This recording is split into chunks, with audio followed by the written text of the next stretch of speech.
Legislature just this past February voted to pass new maps for important political districts, including U.S. Congress, the State Board of Elementary and Secondary Education, BESE, the State House of Representatives and Senate, and during these hearings, held across the state over the last year, we heard over and over again residents calling for better representation for African Americans who make up a third of the state's population, again, based on that 2020 census data. The maps that did pass did not do this. They were not fair in accounting for our population.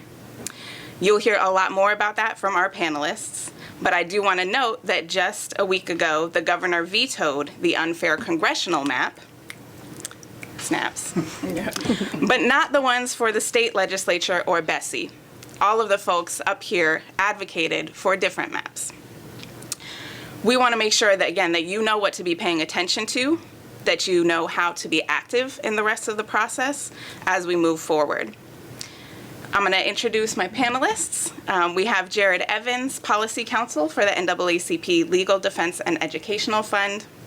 We have Ms. Alanah Odoms, Executive Director of the ACLU of Louisiana. And we have Ashley Shelton, Founder and President and CEO of the Power Coalition for Equity and Justice. And I'm Nicole Jolly, the Vice President for Strategy and Engagement with the Urban League of Louisiana. I'm going to start by taking us back and do the recap so that everyone watching can understand how we got to this point.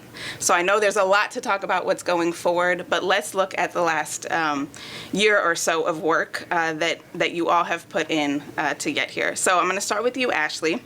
The Power Coalition has given testimony, traveled across the state during the Redistricting Roadshow. If you could tell us a little bit about what that Redistricting Roadshow was and why you all were pushing so hard for residents across the state to be engaged. What have you been advocating for in this process?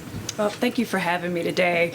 I think for us, what we knew was that the roadshow provided the opportunity to ensure that that there was testimony across the state about what people wanted for their communities through this redistricting process. And so for us, it was really important to work with our partners at LDF and ACLU and many others to ensure that people understood how to communicate what they wanted to say about what needed to happen in their communities. What were their communities of interest? What does packing and cracking mean? How do they feel about their ability to actually elect candidates of choice? And so for us, this was an opportunity to educate the community about what it is that redistricting is and what their voice and power was in this process. And, and with this roadshow, because it was convened by House and Governmental Affairs as well as the Senate, it meant that it's on the record. So everything that was said by every resident in the state of Louisiana that participated in these roadshows, it is a part of the record. And, when you look at over this entire process that we've been through with redistricting, and it continues, what we've heard from people across the state time and time again is that, equity and fairness and justice was what they wanted out of this process. And I think, unfortunately, what we saw once we got into the process was that they listened, they heard community, and then we got into into the Capitol, and it was very much so not an equitable or fair process in terms of getting those maps moved. But what we appreciated, though, is that people showed up, community showed up time and time again. It's one of those things, we do community work all the time. And one of the things that I'm really proud of is that, if you can hold a meeting and a training and have half the people show up the next day, then you've done something. But for every single one of the trainings before listening show stop, we had almost 100% of the folks both come to the training and then show up the next day and make sure that their voices were heard in the process. And so that's the power of people and community being able to make sure that the record for the state of Louisiana and the record of what people wanted from this redistricting process has been captured. And as we pursue litigation, that record stands. And so throughout this process, we've been working with community to make sure that that record was very clear about equity and fairness. And what you referred to is what the state legislature was calling their redistricting roadshow. So they stopped in cities across the state for the sole purpose, right, of hearing from community members about what they wanted to see reflected in the maps. I'm going to go to you, Jared Evans, and also, actually, before we even get to your question, can you give us like the 101 version of redistricting? 101 version of redistricting, cool. Well, before we even got to where we are now, before the process even started, we knew coming into this redistricting cycle that we would have a set of challenges that we didn't have in 2011, that we didn't have in 2001. First and foremost, the census was taken during a global pandemic that disproportionately affected minority communities. I will never forget being on a call shortly after the gubernatorial election in 2019 with Ashley and a couple other folks from Power, and we saw on the news that a novel coronavirus had been discovered in China. Little did we know that 3 months later, the entire world would be turned upside down. So the ACLU, Power Coalition, LDF were encouraging people to fill out the census in the middle of a global pandemic that disproportionately affected minority communities, right? Louisiana is 1/3 black, yet 70% of COVID deaths were from black people. 80% in New Orleans, it's about 70% in Shreveport. So as we are encouraging people to fill out the census, explaining to them the importance of it, they're worried about paying their rent, right? They're worried about getting insulin. They are worried about making sure that they still have a roof over their head while all of this is going on. So we knew that there would be a substantial undercount when the census numbers came out. And as the Census Bureau themselves have said, and as reporting in the New York Times has said, that as close to about 16, 17 million people of color in this country who are minority, African American, Hispanic, and Asian were not counted in the census. So that was one of the first challenges. Second, from a legal standpoint, this was the first time since the passage of the Voting Rights Act in 1965 that Louisiana did not have to go through pre-clearance. And quickly, what pre-clearance means is that under Section 5 of the Voting Rights Act, states and jurisdictions like Louisiana that had a history of discrimination in voting, before they could change a precinct, before they could merge precincts, before they could change the hours that polling places were open, they had to submit that to the Justice Department for approval. And in 2013, in the Shelby County versus Holder decision, the Supreme Court struck that down. Chief Justice Roberts, in his majority opinion, essentially said that there's no discrimination anymore in voting. We don't need Section 5. And so if we had Section 5 right now, we would be waiting on an approval on a decision from the Justice Department on these maps. Now we had to go straight to court. So we knew that would be another great challenge coming into this process. Third, and I think most consequential for all of the work that our organizations do, is that we are now litigating and operating under a Supreme Court that has shown an extreme hostility toward black and brown bodies. This is probably the most extreme Supreme Court when it comes to racial justice issues, to civil rights issues that we have seen, and the Supreme Court just seems very, very intent on overturning the Voting Rights Act of 1965. So even going into this process, before any map was passed, we knew that there were extreme challenges that were going to affect this process going in. And there was one challenge that you didn't mention on top of COVID, right? We were all trying to make sure that people were responding to the 2020 census during a crazy hurricane season. Yeah, So absolutely. It was COVID, it was hurricanes, it was coming off of an undercount in 2010, right? After the first sentence after Hurricane Katrina. So it was a lot of reasons why we were anticipating an undercount.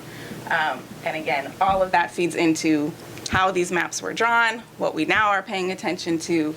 So that's the backdrop. That's the backdrop, right? Facing an uphill battle from the get-go. I'm going to come back to your next question and let Ms. Odoms have a chance to speak. The ACLU was one of the organizations pushing hard for Governor Edwards to veto the maps that he just vetoed. Help us understand what is happening now, and what are some of your next steps? What are you paying attention to? Absolutely. So I'm really grateful to be on this panel with these incredible coalition members, justice, freedom fighters, and frankly, the ACLU is new to the voting rights space, not new to constitutional rights and civil liberties, but particularly in the state of Louisiana. We've seen our partners in this space for a very long time, and our organization at the state level really just emerging and entering and building a voting rights project. And so it is to their credit that they opened the space to us, including Urban League, really allowing us in as partners and allowing us to be able to take part in the decades-long work of building. And that is really powerful, because I think one of the most exciting things about this entire project has been that the redistricting process was traditionally an in the building, very closed, very private process where community was on the outside. And our coalition partners have been working for a really long time to bring the government to the people. And frankly, with our involvement with our coalition partners, we were really able to build on this incredible record, documenting a record of what the community actually wanted to see by way of fair representation, for our numbers to actually validate the power that we have in this state. Going across the state with our coalition partners, it was really like a homecoming, frankly, to be reunited with community who've always been there, whose voices have always existed, but who haven't been given the mic. And that was such an incredible part of this process. And but for those many, many, many months and many, many miles traveled across this state, we would not have been in a position to raise our voice as a part of this tremendous chorus of voices calling upon the governor to veto both the House and Senate maps and also the congressional maps. So there are so many peaks and valleys in this process, but one of the peaks is that we were able to have a coalition of voices, community at the forefront of that, really articulating, we will not stand by and allow the legislature to do exactly the opposite of what the community demands. That is the hallmark, I think, of this redistricting campaign, that we have the presence and that we had the mobilization and the power to be able to put some real fire behind a call to the governor, because he knew, his staff knew, and he knew that if he did not veto those maps, we would be in the streets. And we haven't been able to say we've been in the streets for police accountability, which we should be. We have been, hopefully we'll be in the streets around this inclusive education fight that's about to come up. But for voting rights, we have not been in the streets for voting rights. But this campaign put us in the streets for voting rights. And the governor knew that he needed to be accountable to the people who elected him in 2019, to the Black community members who erase that very narrow margin that was going to prevent him from inhabiting the gubernatorial mansion. And frankly, there are a lot of other things that we want to see, but this was fundamental. Now, there's a lot of talk about whether or not he did not veto the House and Senate maps, which also clearly violate Section 2 of the Voting Rights Act because of the veto override, and whether or not he had substantial votes to prevent a veto override. It's clear that he believes he did not. And what I think is important for us to document and for the community to understand is that whether or not he believed he had the votes to sustain the veto override, one of the most fundamental aspects of the case with regard to the litigation is we must clearly indicate that the maps violate Section 2, and whether or not the votes would have been sustained, the governor's responsibility was to demonstrate on the record that the maps violated Section 2. And so that is still, in my opinion, and I'm sure this opinion is shared, that should have been a responsibility. Because if the maps violate Section 2, that needed to be documented. We still allege it, we still have the community support, but that would have been the final piece that was needed. And so I'm not satisfied that not having the votes in the legislature was a substantial justification for not doing that. Mm-hmm. Thank you. Alanah and Ashley were very modest when they talked about educating the public, right? Yes, So that was more. Our three organizations, collectively known as the Big Three, right? Before every single roadshow stop, we went to the Black pastors, we went to the Black community leaders, we went to the local Black Voters Matters chapters, the local NAACP chapters, and told them, look, this is what's coming to y'all area. Sharon Hewitt and John Stefanski and their whole crew are coming.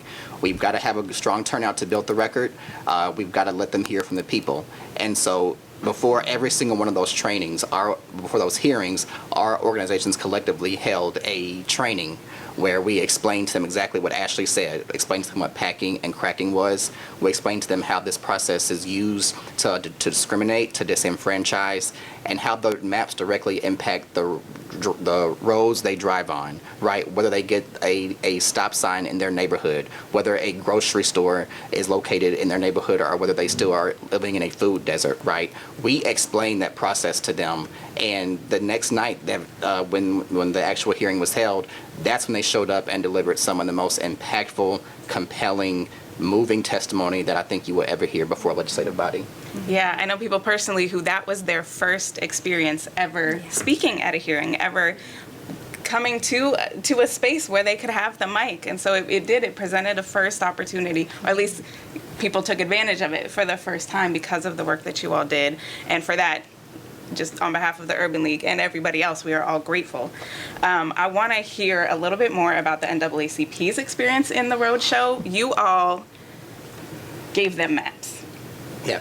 You presented options for them to consider, and you were at every Roadshow helping them understand what the options were. So can you tell us about what your experience at the Redistricting Roadshow was, and kind of how that process worked?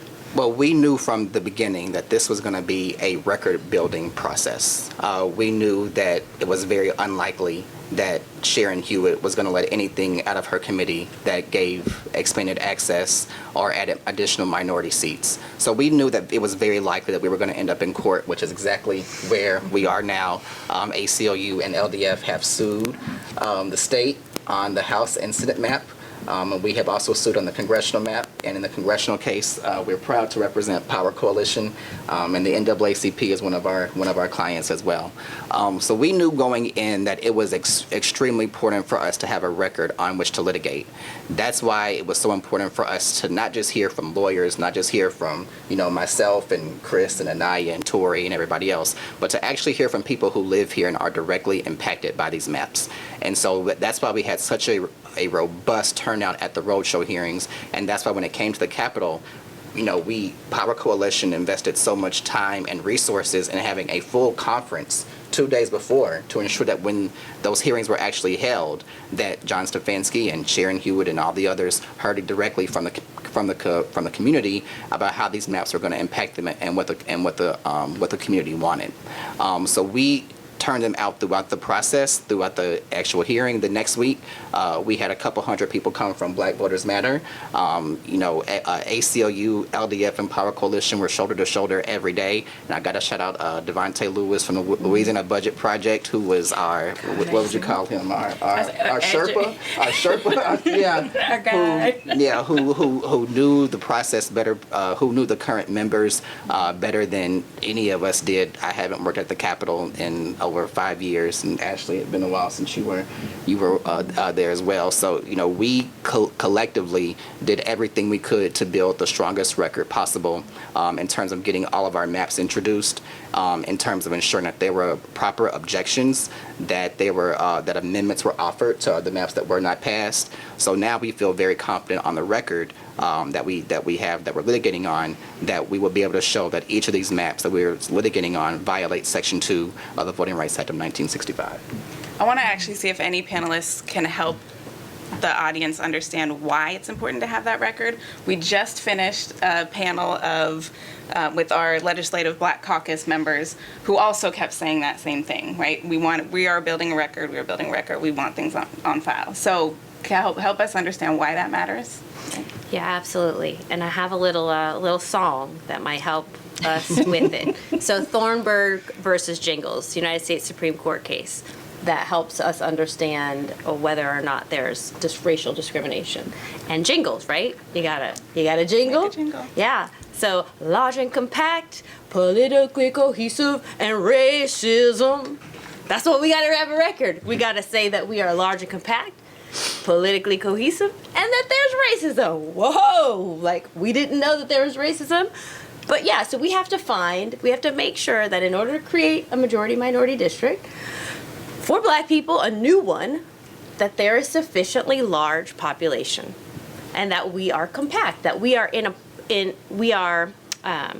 tight enough such that we could create a district that would not be diffuse all over the place. And then politically cohesive. Do we vote in the same way? Do we have interests that align? Are we a community of interest? Would we be thinking about the same kinds of issues together? And then racism. Gotta love Louisiana for racism. But can we demonstrate that the majority vote in a way consistently to defeat the minority candidate? Well, we actually have all of those things really, really well documented in the state of Louisiana, but that's why the record is so important. The first two are really the factors, the jingles factors, that the community help us demonstrate, right?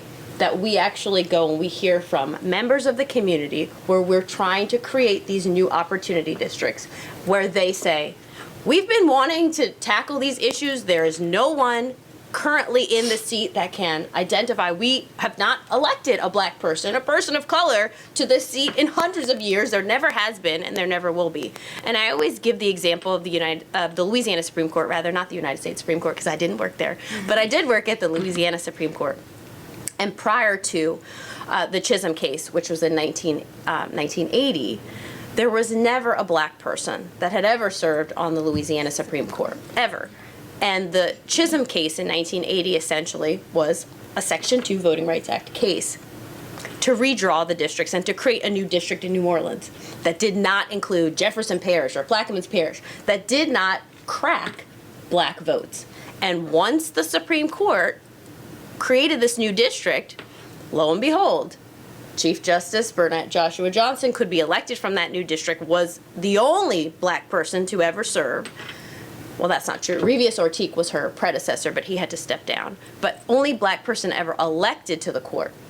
And in that seat, which is a protected seat, is the only Black seat, the only potential place where a Black person can be elected. And so the reason why these districts are so important is because we can encourage Black and brown people to go out and vote all we want. But if their votes are packed or cracked, there is no opportunity, meaningful opportunity for them to be elected. And so that's what the record means. That's what we submit to the court. We say thousands of people in Louisiana are large and compact in the districts that we are saying need to be created that are new. They will vote politically cohesive, and that there is racism, that white folks, frankly, let's just put it plain and simple, they do not vote for Black candidates when there is a white candidate in the race that they would prefer. It's just the basics, and that is because of our history of racism. Thanks. And in addition to the jingles factors that Alanah mentioned, before a court will strike down a map under Section 2, they look at what's called the Senate factors. And the Senate factors simply mean that under the totality of the circumstances, and all the lawyers in the room know what that means, that looking at everything collectively, should this map be struck down under Section 2? And that's why you heard so many people, even though the hearing was about redistricting, so many people came to the microphone and talked about discrimination in housing, right? They talked about the education inequity. They talked about, all of the Black maternal health crisis. They talked about all the disparities in healthcare. They talked about not being able to live in a living wage, right? Like all of these other socioeconomic issues that have discriminatory impact on Black people in Louisiana. Those are all factors that the court looks at as well.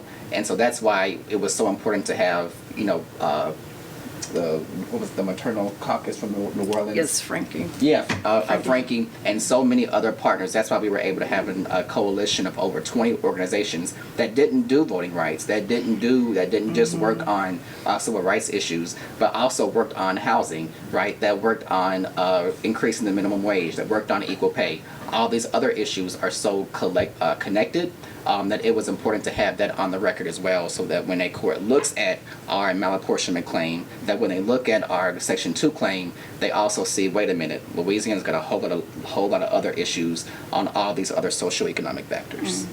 Ashley, is there anything you want to add?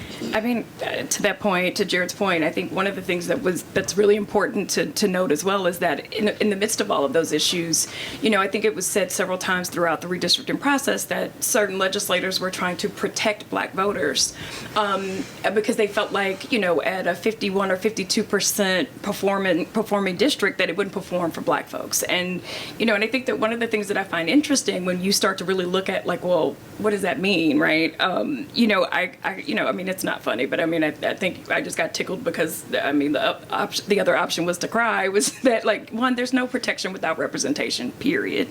But two, that like the practicality of what it means. And so let's look at the infrastructure bill that was just passed and is now starting to flow through our state. We only had one congressman that voted in favor of this infrastructure bill, one. And so if we had two majority-minority congressional districts, maybe we would have had two people that voted for this bill. And if you look at the composition of our current congressional body, we're coming down to, we're counting on five fingers, right? Like what's happening on the Senate side. And then, we have a little bit more room on the House side to be able to move legislation. But at the end of the day, that's why it matters, because these dollars are now flowing through our state. I've been to multiple meetings talking about how we're going to spend the infrastructure funds.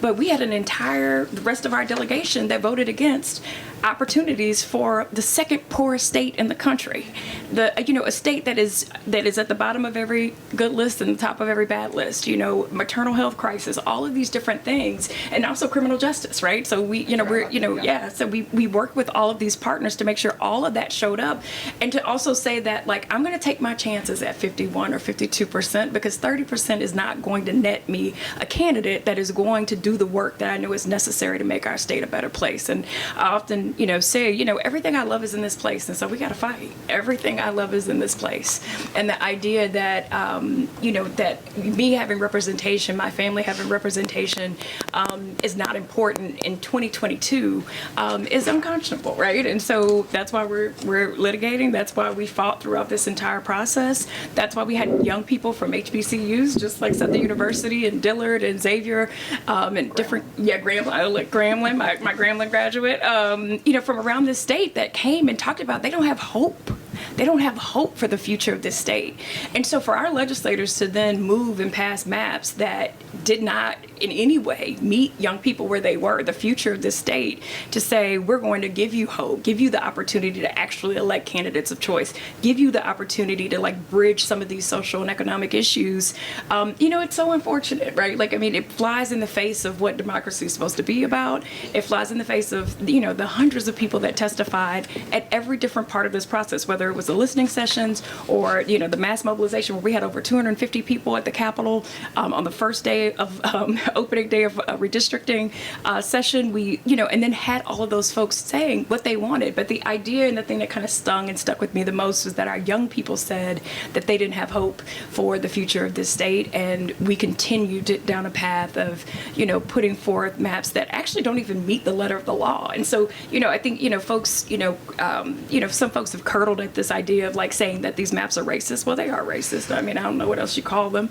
But, they're also illegal. And so if that word helps people connect, I mean, so our, the majority of our legislative body approved maps that did not meet the law. I mean, and so when they take their oath of office, with every single elected official in the state of Louisiana, when you take your oath of office, you agree to uphold the law. And in this particular instance, they did not meet that particular requirement of at least upholding the law, and not even just state law, but federal law. And so I think, for us, this is an opportunity for us to continue to fight, to continue to make sure that people in Louisiana actually have representation. And then, I think, the last thing I'll say too is that, 33% of the state is African American.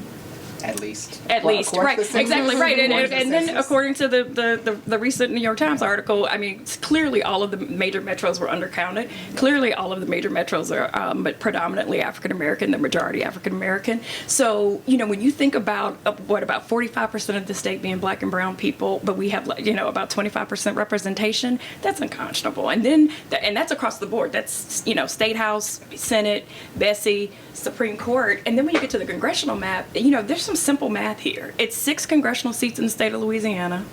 And, you know, we were teasing about this. I was like, you know, and a third of 6 is 2. And so the idea that we are ignoring not only the law, but the simplest of math equations is unconscionable, and it's not fair. And we appreciate the governor vetoing that congressional map, because it is, you know, it's a powerful opportunity for us to, you know, to at least have the courts potentially draw fairer maps. You know, but it is, you know, to Alanah's point, you know, disappointing that we didn't get all of them were in the same, you know, posture, which was that they were illegal and they also were racist. And so in the face of, and then, you know, I think it's interesting too when you look at the data. So what we do know is that 5% of the white population decreased within this census. And so when you start to look at the numbers, it doesn't make sense that we know the state is blacker and browner than it was. We know that that should have netted more representation, and we actually have maps that pretty much are, you know, holding the status quo. Least change maps, you know, is kind of the redistricting term. And so as we move forward and think about like what the opportunity is before us, you know, the litigation, you know, we talk about the wheel of change. And so there's organizing, there's community voice, there's testimony, you know, there's, you know, advocacy and even more testimony, but then ultimately you get to litigation when you can't use the process to actually ensure voice. And so that's where we are. I want to get to the litigation in a second, but I want to make sure that we also talk about allies in the process. So we've talked a lot about the role of the community and obviously the partnerships. Are there, and we also just heard from caucus members about the role that they've been trying to play from the inside. Are there other allies that have played an important role in this? We've got to lift up the public at this point and say how important and crucial they were in the record building process. So we turned out and worked hard to get everybody to fill out the census right. Then we worked hard all in 2021 to get people to attend the Roadshow hearings, to attend our trainings, to get themselves educated, to get their family members educated. Then in 2022, we had the actual session where we had to work around the clock essentially to get our maps introduced, to get authors, to get sponsors, to still get the community members to turn out. And all of that work was before a case was filed. Mm-hmm. All of that was before that was all just to build the record to get to litigation. And none of that would have been possible without the tremendous support that we had from local Black Voters Matters chapters, from the local NAACP chapters. And I'll just lift up 3 testimonies that stood with me the most, and I actually kind of referred to one of them. In the House and Governmental Affairs Committee, when they were debating a Supreme Court map, right? We have 7 justices, associate justices on the Supreme Court, and right now we only have 1 district that allows minorities to elect a candidate of their choice. We were proposing a map that had 2. And a young lady, I think she was a student at Dillard, she said, "We're here begging y'all for scraps. We are begging for scraps. For 2 districts out of 7, that's scraps. And the fact that we're sitting here having to beg, that leaves me no hope." And the next day, a white conservative Republican offered a map, a Supreme Court map, that had 2 majority minority districts. I don't think anything else in this process spoke to the impact that those students had more than that did. He was, I mean, honestly moved that a young Black woman would come to their committee and speak so eloquently on how this directly affected her in her life. I think it truly moved everybody at the Capitol. At the Monroe Roadshow hearing, another young African American woman who was a mother, she came to the microphone and she talked about January 6th. And she said, the terrorist attacks of January 6th, and she said, at the seat of our government, at our nation's capital, a building that is supposed to represent all of us, that terrorist ran into that building waving the Confederate flag, yelling, "Kill Nancy Pelosi, hang Mike Pence." When the person in Washington who's supposed to represent me had an opportunity to hold the person accountable who sent them there, to hold the person accountable who lit that match, they voted to acquit.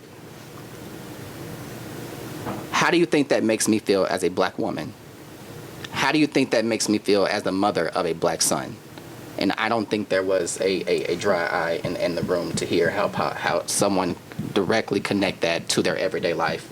And the third one I'll lift up is Senator Clio Fields, when he was testifying on the congressional map to add a second minority district. He essentially traced his lineage, his lines in succession, if you will, from the very first black person elected to Congress who was not allowed to be seated because he was black. He was elected but never was seated. And he traced it all the way through our current congressman from the 2nd District, Troy Carter. And he essentially said, we only, 5 black persons in the history of the state have been sent to Congress. And if you think about it, Louisiana elects more white people to Congress in 1 year than they do in an entire lifetime. And if you look back at the video, I was sitting. That was incredible. We were sitting this close, and you could see me like getting emotional, wiping away tears in the Senate committee. Thank you for bringing that testimony into this room, into this conversation. And I think we should get to the lawsuits. Okay. So they've been mentioned. All of you have mentioned them. What do we need to know? What is actually happening? The veto has happened. What is next? We're in the, we just started a legislative session. More maps have been proposed. But what lawsuits are underway? What is the focus now? Sure. So I'll start, we have filed a lawsuit in federal court in the United States District for the Middle District of Louisiana, along with many co-counsel who have been incredible in this process. LDF has been absolutely phenomenal, wonderful. Coalition partners also now co-counsel, but I think it's really important to hear the names of our plaintiffs. I think we always talk about say their names. I think these are names hopefully that will go down in history as those who have come before us who have fought to ensure voting rights. Dr. Dorothy Nairn, Jarrett Lofton, Reverend Clee Ernest Lowe, Dr. Alice Washington, and Dr. Rose Thompson. Also as institutional plaintiffs, Black Voters Matter Capacity Building Institute and the Louisiana State Conference of the NAACP. And this is, of course, against the Secretary of State, Kyle Ardoin. And so I just want to really just give you an outline of what the claims look like. It's a complaint for declaratory judgment and injunctive relief, essentially to stop the current maps that have been proposed from being implemented. And I want to just highlight where we are asking for additional seats, because that's at the heart of the litigation, is we're saying that there needs to have been additional majority-minority representation both in the House and the Senate, and I want to tell you specifically where that is. The top line is that we are asking the court to find 6 to 9 additional majority Black opportunity districts in the House and 14 additional majority Black districts in the Senate. And here are the areas that we believe and that we've demonstrated with our maps that we've proposed. Many iterations of these maps that this can be done. In Baton Rouge, we have demonstrated 4 new opportunity districts in the capital area, and that we are simply unpacking districts, several opportunity districts already, that we can clearly create these 4 additional districts. And the reason that we are suggesting this is because the capital area's overall population has increased since 2010, but that was despite a decrease in the white population. And of course, the area's growth is due to our Black population. Very important to recognize that.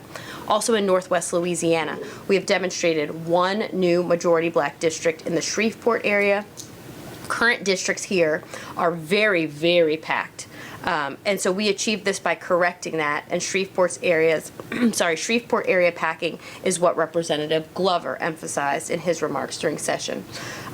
Important to note that Northwest Louisiana lost population overall, once again, while Black population increased.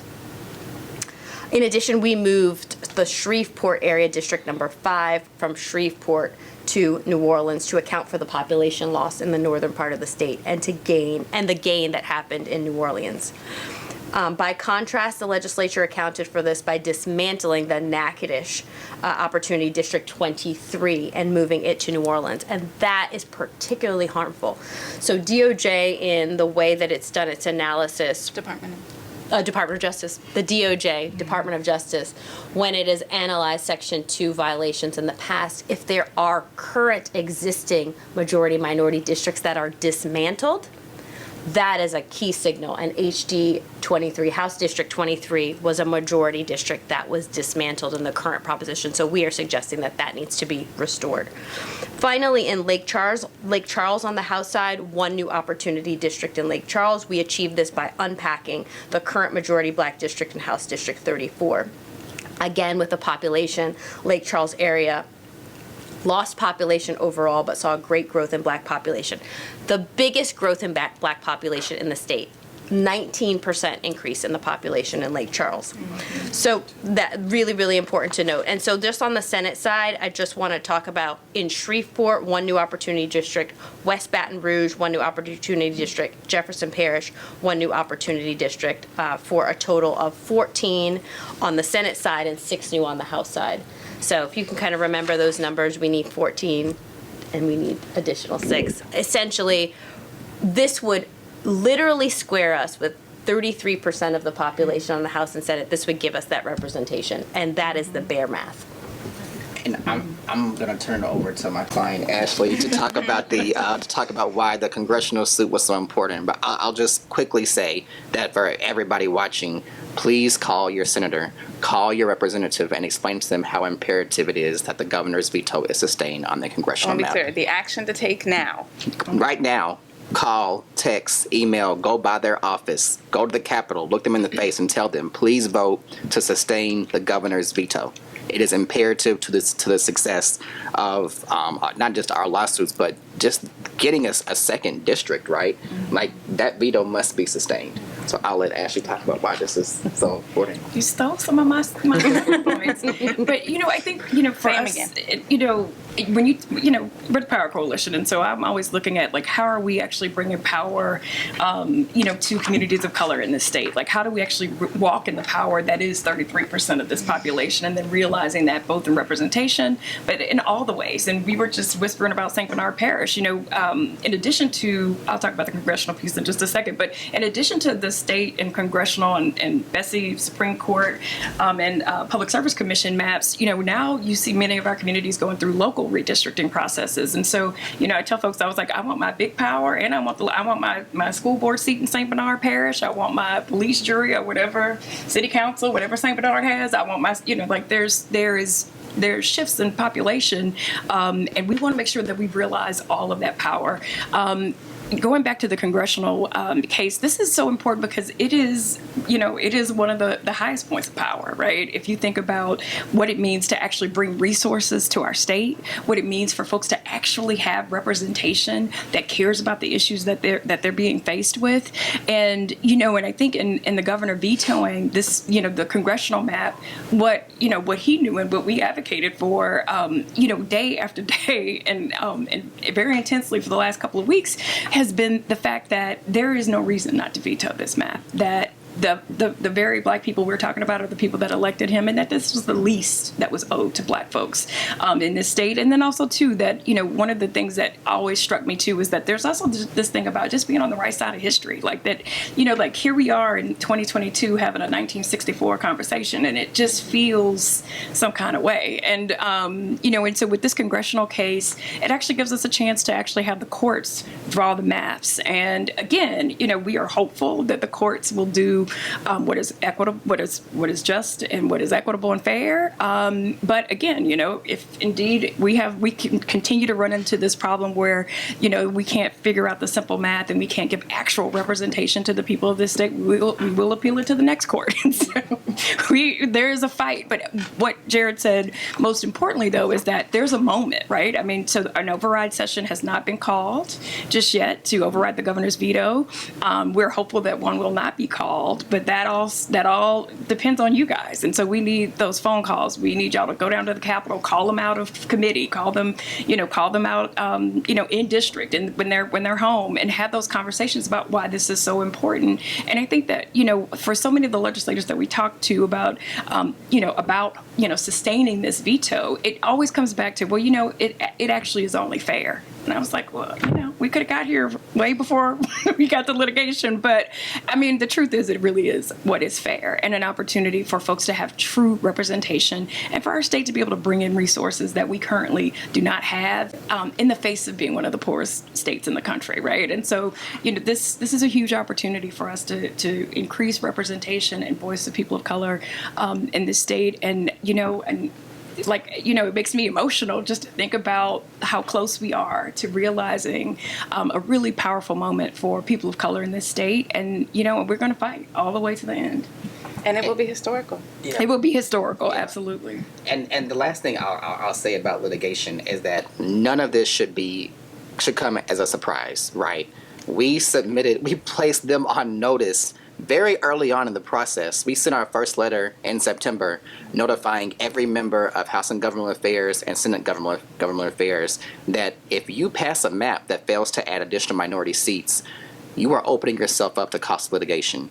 We sent, with the exception of PSC, right, we sent a letter on Congress, the House and Senate, BESE, and when I say we, I mean the coalition led by the big three, the three of us sitting here, but also every other civil rights, racial justice, voting rights organization in the state. So they were placed on notice in 2021 very early on that if you pass a map and you don't add any additional House and Senate seats, you're opening yourself up to a lawsuit, and then because those maps violate Section 2. If you pass a map that does not have a second majority black congressional district, you're opening yourself up to a lawsuit because that map as well violates Section 2. So the fact that some, I won't call out names, but are being quoted in the media saying how surprised they are and how disappointed and how unfortunate it is that the left, as they call us, would want to bring litigation. They had an option. Mm-hmm. They had a choice very early on to stand on the right side and do the right thing and avoid all of this, right? Our first preference is never to litigate, right? Our first preference is never to turn our fate over to the courts. But when the legislative process fails us, when our legislators and our leaders fail to listen to the public, to do, as Ashley always says, the right thing and be on the right side of history, the minority has always had to rely on the courts. Mm-hmm. And we're proud to have been able to sign on to all of those letters. Ashley, just in our last few minutes, you brought in the local redistricting processes into the conversation, and I want to hear a little bit more so that folks can know what to pay attention to. We've talked entirely about state at this point. What local redistricting processes are happening? What should people know, and how can they get involved? We know it looks different in every place, but what can we tell people about, so that they can know where to find information and how local redistricting happens? No, for sure. So, it's underway. So at Baton Rouge, we're working to get the timeline, but we're already working on the school board maps and advocating for more representation in that process. In New Orleans, they just wrapped a bunch of meetings, and community said it wasn't enough time. They needed more opportunity to really, kind of put forth their feelings about, potentially two additional city council seats. And so the two members of the city council have agreed to create a process for that additional deliberation and conversation to happen, but it is still ongoing. And so you have an opportunity to write, call, text, meet with your city council members in New Orleans to be a part of that process. And then for Power Coalition, what we've been trying to do is just get timelines on all of these different processes. But what is critical is your participation and your voice, because just much like at the state and federal level, we still have to build a record, because right now we're working with the school board in Evangeline Parish and Mr. Samuels in Ville Platte, who said, they're taking away the only black city, school board seat. And I said, well, okay, well, I was like, we're going to call our lawyers and we're going to get our demographer to draw some maps. But I think that's the other thing that I would say. If you want to get involved, we're still here providing those same services, trainings.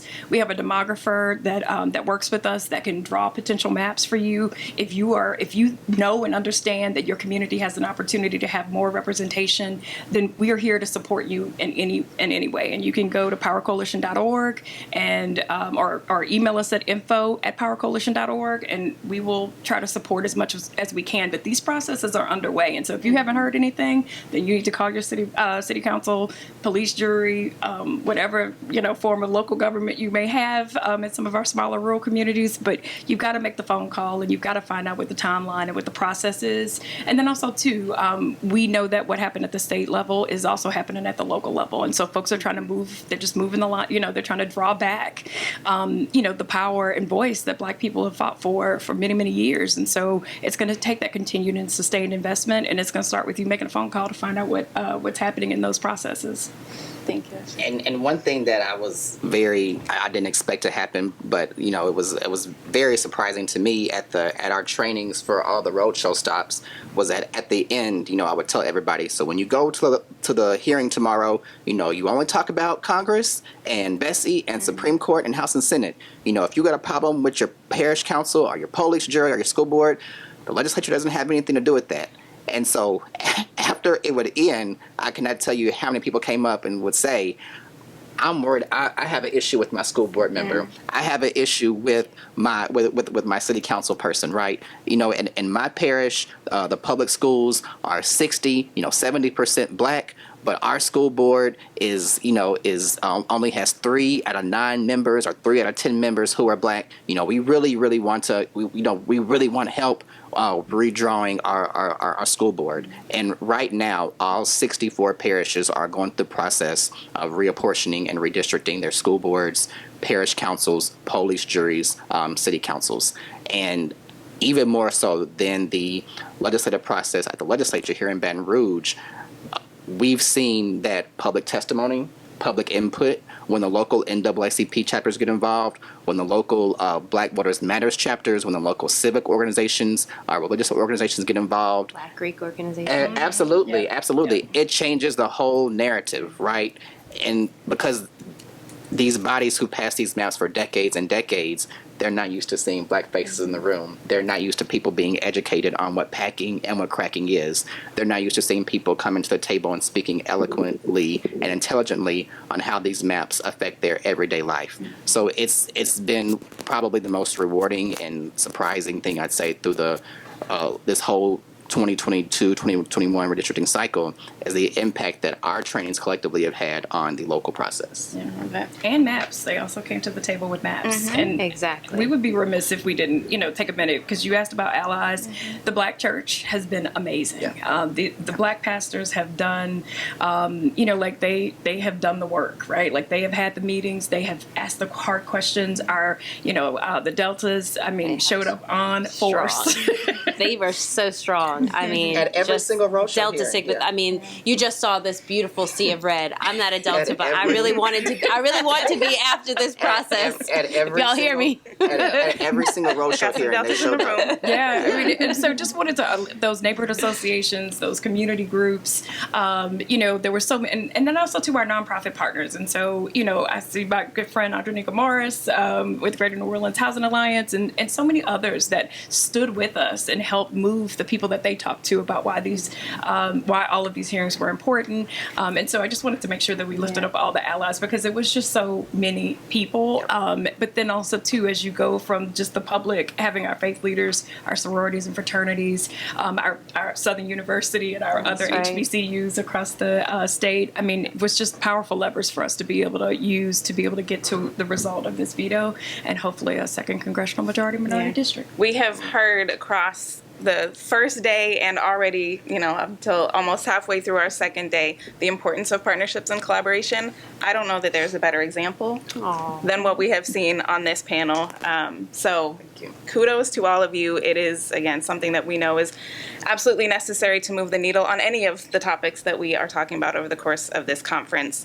And our conference theme is equitable sustainability, building Louisiana's infrastructure beyond roads and bridges. Redistricting is maybe the most foundational piece of infrastructure that we have. That's the right. North Star. Right. Frederick Douglass said that voting rights were the most fundamental rights because it is the way that we can protect ourselves. And we are still Absolutely. protecting ourselves to this day. And our ancestors saw us in the future, all of us, as imperfect, perfect beams of light, a sacred prophecy of what is possible. And so let us keep remembering that. Let us keep walking in that, in that faith, with that conviction, with that vision. And let us use this infrastructure that we've built, this human infrastructure, to go to those battles for criminal justice reform and healthcare and childcare and all of the pieces for rights for our LGBTQ brother and sister, because this is something that cannot be dismantled, right? This is something that we built together, that we put our blood, sweat, and tears into. And so I know that it's going to be possible for us to leverage this for all of the battles that we're going to be kind of taking up in the future. Together. And that's how we're going to end. Thank you very much to my panelists.